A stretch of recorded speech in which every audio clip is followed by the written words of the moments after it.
नायब तहसीलदार को राजपत्रित वर्ग 2 के अनुसार ग्रेड पे लागू करने की मांग करते हुए आंदोलन शुरू किया गया। अमरावती के विभागीय आयुक्त कार्यालय के सामने राजस्व विभाग के सभी तहसीलदार, नायब तहसीलदार और उप जिलाधिकारी ने एक दिवसीय आंदोलन किया। राजस्व विभाग में द्वितीय श्रेणी के पद पर कार्यरत नायब तहसीलदार को तृतीय श्रेणी ग्रेड पे ₹4,300 लागू है। इसे राजपत्रित श्रेणी 2 के अनुसार ग्रेड पे देने की मांग की जा रही है। इस मांग को लेकर राज्यव्यापी एक दिवसीय सामूहिक अवकाश आंदोलन का आह्वान किया गया है। इस आंदोलन में अमरावती जिले के भी राजस्व विभाग के कर्मचारी शामिल हुए। आज या ठिकाणी एक दिवसीय धरणे आंदोलन आणि सर्वांनी रजा टाकून आंदोलन आम्ही सर्व तहसीलदार आणि नायब तहसीलदार करीत आहोत। संपूर्ण राज्यामध्ये नायब तहसीलदारांचा ग्रेड पे हा 4800 रुपये असावा ही आमची मागणी आहे आणि 1998 पासून नायब तहसीलदार हे पद वर्ग 2 चे राजपत्रितचे आहे, मात्र वेतन श्रेणी मात्र त्यांना त्या दर्जाची दिली जात नाही। ही अनेक दिवसापासूनची मागणी आम्ही संविधानिक रीतीने आम्ही शासनापुढे मांडत आलेलो आहोत आणि आजही त्याच पद्धतीने आम्ही आज धरणे आंदोलन करून शासनाच्या निदर्शनास आणून देतो आहे की जो दुर्लक्षित झालेला नायब तहसीलदार यांच्या ग्रेड पेचा विषय आहे तो बक्षीस समितीच्या अहवालाची आम्ही वाट पाहत होतो, त्यामध्ये सुद्धा त्यात आम्हाला न्याय मिळालेला नाही। त्यामुळे आज आम्ही शासनाला यामार्फत विनंती करतो की आमचा जो हा विषय आहे नायब तहसीलदारांच्या ग्रेड पेचा तो आमची मागणी पूर्ण करावी। आणि आज आम्ही सर्व विभागातून जवळपास 400 ते 500 तहसीलदार, नायब तहसीलदार इथे जमलेलो आहोत आणि सदर आंदोलन हे संपूर्ण राज्यभर सुरू आहे। अमरावती के विभागीय आयुक्त कार्यालय के बाहर इस आंदोलन में सभी तहसीलदारों, नायब तहसीलदारों और उपजिलाधिकारी शामिल हुए और अपनी मांग को लेकर प्रदर्शन किया। आज संपूर्ण राज्यामध्ये नायब तहसीलदार, तहसीलदार व उपजिल्हाधिकारी हे एक दिवसाच्या सामूहिक रजेवर आहेत आणि 3 एप्रिलपासून बेमुदत संपावर जाणार आहेत। आमची मुख्य मागणी ही आहे की नायब तहसीलदार या पदाला 1998 साली वर्ग 2चा दर्जा देण्यात आला, परंतु वेतन श्रेणी देण्यात आलेली नाही। राज्यातील सर्व वर्ग 2 पदांना जो ग्रेड पे देण्यात आलेला आहे त्याच्या समकक्ष ग्रेड पे आम्ही मागतो आहे। सध्या नायब तहसीलदारांना 4,300 ग्रेड पे देण्यात आलेला आहे। आमची मागणी 4,800 रुपयाची आहे। प्रशासनातील समतोल राखण्याची जबाबदारी महसूल विभागाकडे असते, समन्वयाची भूमिका महसूल विभागाकडे असते आणि ती यशस्वीपणे पार पाडण्यासाठी नायब तहसीलदारांची ग्रेड पे 4,800 करावा अशी आमची मागणी। इस आंदोलन के दौरान ये चेतावनी भी दी गई कि अगर मांग पूरी नहीं हुई तो अनिश्चितकाल के लिए हड़ताल की जाएगी। इस आंदोलन के कारण प्रशासनिक कार्य बुरी तरह प्रभावित हुआ, जबकि कई नागरिक भी जो अपने काम के सिलसिले में कार्यालय में आए थे उन्हें वापस लौटना पड़ा। किसान सभा द्वारा 5 अप्रैल को दिल्ली में महामोर्चे का आयोजन किया गया है। इसके लिए किसान सभा द्वारा जोरदार तैयारी की जा रही है। इसी संदर्भ में अमरावती जिले के चांदुर रेलवे में एक बैठक हुई। इस दौरान दिल्ली में होने वाले महामोर्चे में बड़ी संख्या में किसानों से शामिल होने की अपील की गई। पिछली सरकार की तरह मोदी सरकार भी किसानों और मजदूरों की समस्याओं का समाधान करने में विफल रही है। बढ़ती महंगाई और कृषि को भारी नुकसान होने के बावजूद सरकार किसानों की स्थिति पर ध्यान नहीं दे रही। किसानों के लिए कोई बड़ा निर्णय नहीं लिया गया है। निजीकरण से मजदूर भी हतोत्साहित हो रहे हैं, जिससे किसान अब उग्र होने लगे हैं। इन सभी विभिन्न स्थितियों का विरोध करने के लिए किसान सभा ने 5 अप्रैल को दिल्ली में एक भव्य मोर्चा का आयोजन किया है। इसके लिए स्थानीय स्तर पर बैठक कर भव्य मोर्चा में किसानों से शामिल होने का अनुरोध किया जा रहा है। इसी के लिए अमरावती जिले के चांदोर रेलवे शहर में आनंद भवन में बैठक हुई। 400 रुपये दर असताना भारतीय जनता पक्षाची सारी माणसं साऱ्या भारतामध्ये डोक्यावर सिलेंडर घेऊन 250 रुपयाचा सिलेंडर मनमोहनसिंगच्या काळामध्ये 450 ला झाला होतो। गावभर त्यांनी अशा प्रकारची आंदोलन केली। भारतीय जनता पक्षाच्या महिला प्रतिनिधी जागो झाली या सिलेंडरच्या दरवाढीविरुद्ध आंदोलन करत होत्या।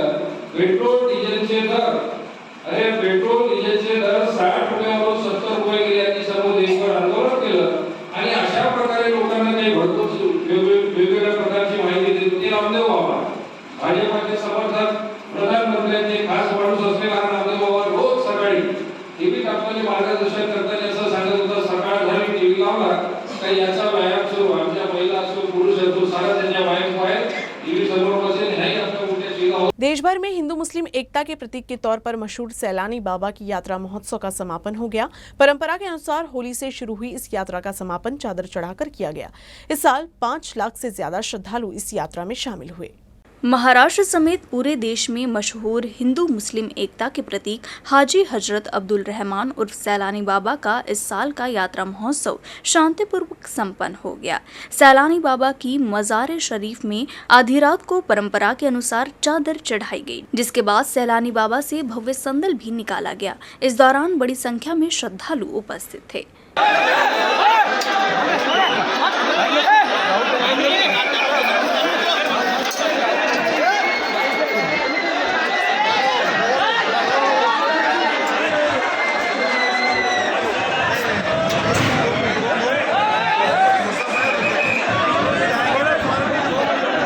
कोरोना के 3 साल के प्रतिबंध के बाद पहली बार प्रतिबंध मुक्त वातावरण में इस यात्रा के आयोजित होने के कारण काफी भीड़ रही। यात्रा में करीब 4 से 5 लाख श्रद्धालुओं के शामिल होने का अनुमान है।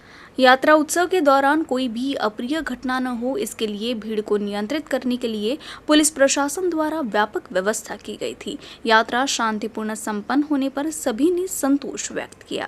सैलानी बाबाची यात्रा ही 7 तारखेपासून होळीपासून सुरू झाली। सैलानी बाबाची एक विशाल होळी। सैलानी बाबा हे देवस्थान हे सर्व धर्मीय आहे। इथे सर्व जातीचे लोक येत असतात। इथे एक विशाल होळी, ऐतिहासिक होळी चालू होते। त्या होळी कमीत कमी 15 ते 20 नारळाचे तुकडे करतात। तर माझी एक प्रशासनाला एक माध्यमातून एक विनंती आहे की गिरीफ बुक मध्ये सैलानी बाबाची होळीचा एक हे करावा, अशी माझी एक विनंती आहे प्रशासनाला। राष्ट्र हा संतांची भूमी आहे आणि विविध संतांच्या माध्यमातून जो राष्ट्रीय एकात्मतेचा जो संदेश दिलेला आहे आणि सोबतच जो आध्यात्मिक क्रांतीचा जो संदेश आहे तो वेगवेगळ्या ठिकाणी वेगवेगळ्या यात्रा आणि उत्सवाच्या निमित्तानं अभिव्यक्त होत असतो। त्याच पद्धतीने महाराष्ट्रातील क्रमांक 2 ची सर्वात मोठी यात्रा ही सैलानी या ठिकाणची यात्रा आहे आणि सैलानीच्या यात्रेत अबाल वृद्ध सर्व जाती धर्म पंथाची मंडळी ही या ठिकाणी येतात आणि दरवर्षी परंपरेने जो संदल चढवण्याचा जी एक परंपरा आहे, जी 116व्या वर्षी अखंड स्वरूपात एका उंटावर हा संदल आज पुन्हा सैलानी बाबांच्या दर्ग्यावर या ठिकाणी चढवण्यात आलेला आहे। आगामी वर्षाची भारताच्या एकता आणि अखंडत्वाची प्रार्थना या निमित्तानं मुजावर मंडळी असतील आणि सोबतच भक्तगण असतील, या सर्वांनी या ठिकाणी जी राष्ट्रीय एकात्मतेतला अभिप्रेत असणारा भारत घडवण्याच्या अनुषंगानं दुवा देखील पडलेली आहे। हे सैलानीचं हे वैशिष्ट्य आहे आणि सैलानी सारखे जे लोक उत्सव आहेत ज्यामध्ये सर्व जाती धर्माचे पंथाचे लोक एकत्र येतात, असे उत्सव भारतात दिवसेंदिवस वाढले पाहिजे। सैलानी ते आज बाबांची संदल होती आणि ही संदल अत्यंत शांततेत पार पडली। मोठ्या प्रमाणावर पोलीस बंदोबस्त तैनात करण्यात आलेला होता आणि सर्वांना व्यवस्थित दर्शनाचा लाभ देखील मिळाला। कोणतेही अनुचित प्रकार न घडता शांततेत हा उत्सव पार पडलेला। भारी बारिश से हुए नुकसान के लिए भातकुली के निवासियों को विधायक रवि राणा द्वारा चेक वितरित किए गए। भातकुली तहसील के नागरिक जिन्हें इस वर्ष भारी बारिश के कारण काफी नुकसान हुआ है, जिन लोगों के घर गिरे, मवेशी बह गए, ऐसे ही लोगों को सरकारी सहायता के चेक तहसीलदार की उपस्थिति में रवि राणा द्वारा वितरित किए गए। साथ ही अंत्योदय योजना का लाभ जरूरतमंदों को मिले और हर महीने 35 किलो राशन अनाज के लाभ से कोई भी व्यक्ति वंचित न रहे। रवि राणा के निर्देशानुसार तहसीलदार व उनके कर्मचारियों ने सर्वे किया। ऐसे लाभार्थियों को शनिवार को अंत्योदय राशन कार्ड का वितरण रवि राणा द्वारा किया जाएगा। आज अमरावती जिल्ह्यामध्ये भातकुली तालुका या ठिकाणी अतिवृष्टीमुळे अनेकांचे घरं वाहून गेले, गुरंढोरं वाहून गेले। अशा सगळ्या परिवाराला आर्थिक मदत म्हणून, आर्थिक सहाय्य म्हणून अतिवृष्टीच्या या नुकसान भरपाईच्या माध्यमातून आज या ठिकाणी तहसीलदार लवळे मॅडमच्या उपस्थितीमध्ये या ठिकाणी देण्यात आलं। त्याचप्रमाणे अंत्योदयाचे जे कार्ड आहे, जे अपंग आहे, विधवा महिला आहे, त्यांना 35 किलो धान्य मिळेल। अशा लोकांचा सर्वे करून ज्या लाभार्थ्यांना गरज आहे अशा प्रकारच्या सगळ्या लाभार्थ्यांना अंत्योदयाचे कार्डसुद्धा या ठिकाणी वाटप करण्यात आलेले आहे आणि अंत्योदयाचे कार्ड गरजूंना मिळवून देणे हे अत्यंत पुण्याचं काम आहे आणि सरकारच्या माध्यमातून एकनाथ शिंदे आणि देवेंद्र फडणवीस साहेबांकडे पाठपुरावा करून हा पैसा आपण आणला आणि या ठिकाणी तहसीलदारच्या उपस्थितीमध्ये सगळ्या लाभार्थ्यांना दिला। अमरावती जिले के पत्रकार प्रशिक मकेश्वर पर गुंडों ने हमला किया था। महाराष्ट्र राज्य मराठी पत्रकार संघ ने इस हमले की सार्वजनिक रूप से निंदा की है। संघ की ओर से पुलिस अधीक्षक को निवेदन देकर हमलावरों की गिरफ्तारी और कड़ी कार्रवाई की मांग की गई है। पत्रकार संघ ने हमलावरों की तत्काल गिरफ्तारी नहीं होने पर जोरदार आंदोलन की चेतावनी दी है। तिवसा में दैनिक सकाल के संवाददाता प्रशिक मकेश्वर पर सोमवार की सुबह उनके आवास पर बदमाशों ने हमला कर दिया। इस दौरान प्रशिक मकेश्वर के साथ मारपीट की गई। इस घटना का कई पत्रकार संगठन विरोध कर रहे हैं। महाराष्ट्र राज्य मराठी पत्रकार संघ ने चेतावनी दी है कि पत्रकारों के संरक्षण अधिनियम के तहत आरोपियों को तुरंत गिरफ्तार किया जाना चाहिए, अन्यथा आने वाले दिनों में जोरदार आंदोलन किया जाएगा। पुलिस अधीक्षक अविनाश बारगल को एक निवेदन दिया गया। घटना की गंभीरता को देखते हुए पुलिस अधीक्षक ने जांच करने का आश्वासन दिया। आज आम्ही तिवसा तालुक्यातील प्रशिक मकेश्वर या पत्रकारावर काही गावगुंडांनी त्याच्या घरात जाऊन हल्ला चढविला आहे। याआधीही त्याला रेती तस्करांनी फोनवर जीवे मारण्याच्या धमक्या दिल्या होत्या। आज आम्ही अविनाश बारगळ साहेब यांना भेटलो, त्यांना पत्रकार संघटनेच्या वतीने निवेदन देण्यात आलं आणि त्यांनी आम्हाला सकारात्मक चर्चा झाली। आम्ही मागणी केली आहे की त्या गावगुंडांवर आणि तस्करांवर पत्रकार संरक्षण कायद्याअंतर्गत कारवाई करण्यात यावी। तर सरांनी आम्हाला त्याचे सकारात्मक दिलेलं आहे की त्याप्रमाणे मी त्यांच्यावर कारवाई करेल। गावगुंडांवर कारवाई झालीच पाहिजे, अन्यथा आम्ही 2 दिवसांनी बेमुदत धरणे आंदोलनाला बसणार असल्याचा इशारा यावेळी निवेदनातून दिला आहे। निजी मंडी में चना बेचने से किसानों को आर्थिक नुकसान हो रहा है। इस गंभीर मुद्दे को ध्यान में रखते हुए किसान गारंटीकृत मूल्य पर चना खरीद केंद्र शुरू करने की मांग कर रहे हैं। इस मांग पर तत्काल संज्ञान लेते हुए शेगांव तहसील के मटार गांव में गारंटी के साथ चना खरीद केंद्र शुरू करने का निर्णय लिया गया। सहकार विभाग ने इस संदर्भ में आदेश जारी कर ऑनलाइन रजिस्ट्रेशन शुरू कर दिया है। चना किसानों के लिए एक अच्छी खबर है। नाफेड द्वारा शेगांव तहसील में खरीद केंद्र शुरू किए गए हैं। वस्तुतः बुल्ढाना जिले में चने की खेती का क्षेत्रफल विस्तृत है।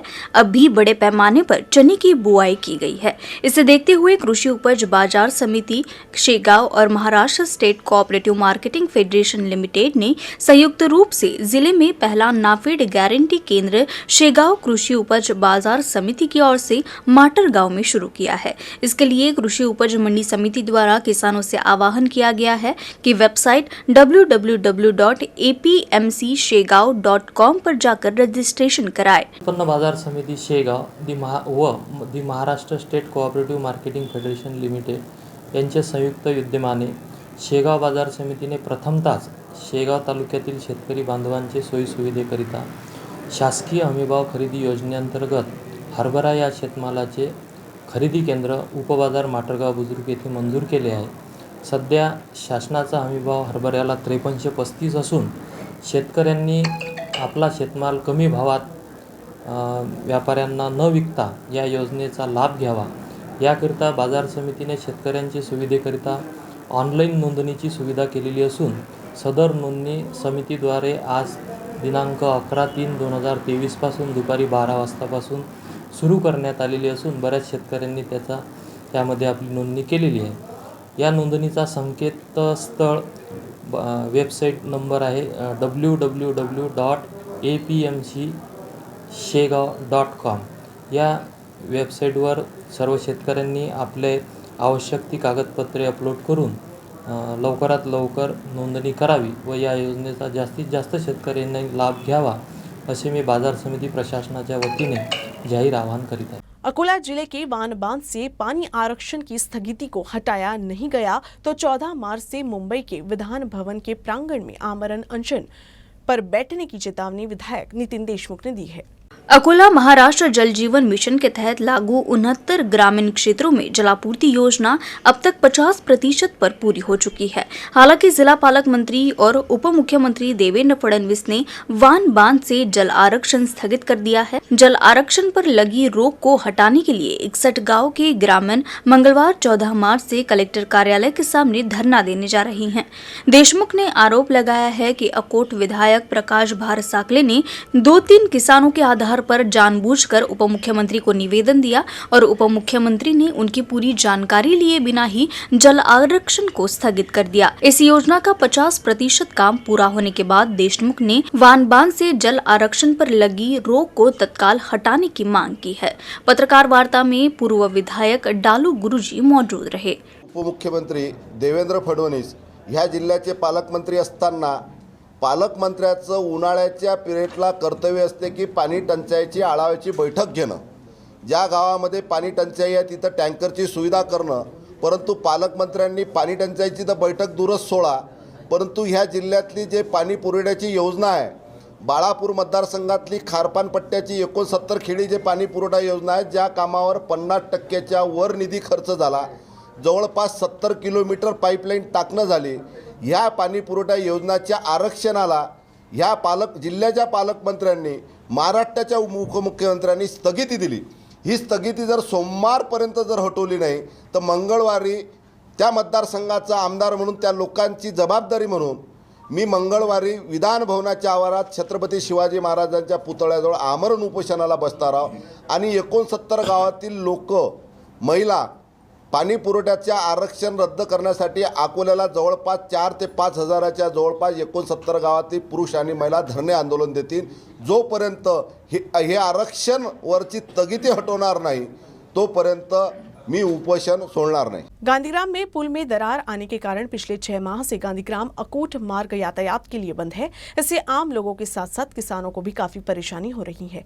6 महीने की अवधि के बाद भी पुल की मरम्मत न करने से वंचित युवा आघाड़ी ने आंदोलन का रुख अपनाया है।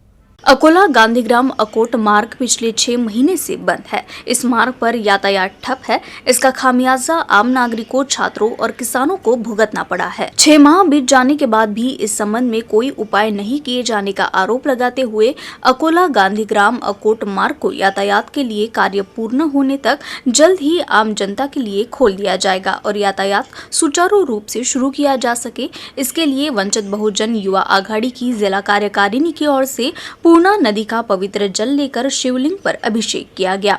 साथ ही उन्होंने लापता जनप्रतिनिधियों को ढूंढने के लिए ईश्वर से प्रार्थना भी की। इस मौके पर खोजकर्ता को 51 रुपए का इनाम देने की भी घोषणा की गई। आंदोलन में वंचित बहुजन युवा आघाड़ी के जिलाध्यक्ष श्रीकांत घोगरे, जिला महासचिव राजकुमार दामोदर समेत बड़ी संख्या में पदाधिकारी मौजूद रहे। मागील 6 महिन्यापासून अकोला अकोट गांधीग्राम मार्ग रोड हा बंद आहे। त्यामुळे सामान्य नागरिकांना, शेतकऱ्यांना आणि विद्यार्थ्यांना नाक त्रास होत आहे। इथले लोकप्रतिनिधी हे मागील 6 महिन्यापासून हे शेतकरी, विद्यार्थी यांच्यासोबत खेळत आहेत। तात्पुरती उपाययोजना करून त्यांनी हे सामान्य नागरिकांची दिशाभूल करत आहेत।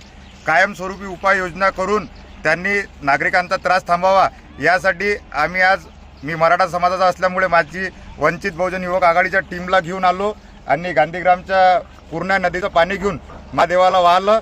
हे जे लोकप्रतिनिधी आहेत जिथेही भेटतील त्यांनी युवक आघाडीच्या टीमला फोन करून कलेक्टर ऑफिस इथे यावे, त्यांना रोख 51 रुपये बक्षीस आमच्यातर्फे देण्यात येईल आणि सामान्य नागरिकांची दिशाभूल न करता कायमस्वरूपी उपाययोजना करून या त्रासातून अकोट टेलारा जाणाऱ्या नागरिकांना मुक्त करावे, हीच आज आम्ही भोलेनाथाकडे प्रार्थना केली है। गांधीग्राम से पूर्णा नदी पर अंग्रेजों के जमाने के क्षतिग्रस्त पुल के पास बने अस्थायी पुल का उद्घाटन रविवार 12 मार्च को विधायक रणधीर सावरकर और विधायक प्रकाश भारसागड़े की मौजूदगी में किया गया।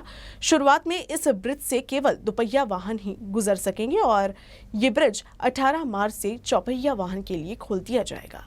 पिछले साल अगस्त में पूर्णा नदी पर पुल क्षतिग्रस्त होने के बाद से अकोला से अकोट राज्य राजमार्ग को यातायात के लिए बंद कर दिया गया है। इस मार्ग पर यातायात के डायवर्जन से नागरिकों को होने वाली असुविधा को देखते हुए गांधीग्राम में पुल के समीप 4 करोड़ रुपए की लागत से अस्थायी पुल का निर्माण किया गया है। इसका उद्घाटन रविवार को विधायक रणधीर सावरकर और विधायक प्रकाश भारसागड़े ने किया। इस मौके पर बतौर मुख्य अतिथि सांसद संजय धोत्रे के पुत्र अनूप धोत्रे मौजूद रहे। आग्रह धरला आणि मग गडकरी साहेबांनी 4 करोड रुपये कंटिंजन्सी मधून विशेष बाब म्हणून आपल्याला दिले। त्या माध्यमातून आता हा बायपास एक छोटासा पूल आपण तयार केला। साधारणतः पावसाळ्यापर्यंत या पुलावर उद्या सकाळपासून मोटरसायकलची वाहतूक सुरू होईल आणि 19 तारखेपासून सकाळपासून 4 व्हीलरची ट्रॅफिक सुरू होईल। तोपर्यंत पुढच्या 3 महिन्यात आम्ही तो गोपालखेडचा बायपासही सुरू करू आणि मग पावसाळ्याच्या दरम्यान हा पूल बंद राहील, गोपालखेडचा पूल सुरू होऊन जाईल आणि सर्व नागरिक समस्या जवळपास सुरळीत करण्याचा प्रयत्न करू. विद्यार्थ्यांची अडचण लक्षात घेता खासदार संजीव धोत्रे, आपले वैष्णवजी, दानवेजी आणि विशेषतः देवेंद्र फडणवीस साहेब, मी इथूनही देवेंद्रजींचे आभार यासाठी मानतो. वॉर फुटिंगवर फोन लावून डायरेक्ट PM ऑफिसशी बोलले, वैष्णवजीशी बोलले आणि असं कधी होत नाही. 8 दिवसात आपली ट्रेन सुरू झाली. अकोला अकोट पहिले एक सर्व्हिस सुरू झाली, मग दुसरी आणि आतून दिवसातून 3 वेळ फेऱ्या सुरू झाल्या जाणं आणि येणे. असे अनेक कामं होऊन राहिले. हे मला मान्य आहे की अंतिम जबाबदारी खासदार संजीव धोत्रे, प्रकाश भारसाळ्यात माझीच होती. काही गोष्टीला विलंब होतो. ही जी घटना आहे पूल खराब होण्याची, नादुरुस्त होण्याची, ही घटना काही सांगून येत नाही. परंतु अशा घटना होऊ नये म्हणून आता अकोल्याचा जो रेल्वेचा पूल आहे त्याचंही स्ट्रक्चर ऑडिटचं आम्ही काम दिलेलं आहे. असे बाकी 1-2 पूल असतील त्याच्याही आम्ही मागे लागलो. परंतु या 2-3 महिने या भागातील माझ्या शेतकरी बांधवांना, भगिनींना आणि सामान्य नागरिकांना जो त्रास झाला त्याबद्दल मी त्यांची दिलगिरी व्यक्त करतो. मुर्तिजापुर में जिगीशा महिला फोरम ने अंतर्राष्ट्रीय महिला दिवस के अवसर पर वॉकथॉन का आयोजन किया. शहर में पहली बार इस तरह की गतिविधि का आयोजन किया गया. वॉकथॉन की शुरुआत श्री छत्रपति शिवाजी महाराज की प्रतिमा से हरी झंडी दिखाकर की गई. बाईपास स्थित उपाध्याय टॉकीज के पास शहर की मुख्य सड़क से होते हुए वॉकथॉन संपन्न हुई. प्रथम 30 महिलाओं को प्रमाण पत्र प्रदान किया गया. इस गतिविधि में सभी क्षेत्रों से प्रसिद्ध सम्मानित डॉक्टरों, शिक्षकों और गृहिणियों ने भाग लिया. न्यूज रूम से बस इतना ही. खबरों का सिलसिला यूं ही चलता रहेगा. आप देखते रहिएगा UCN न्यूज अमरावती.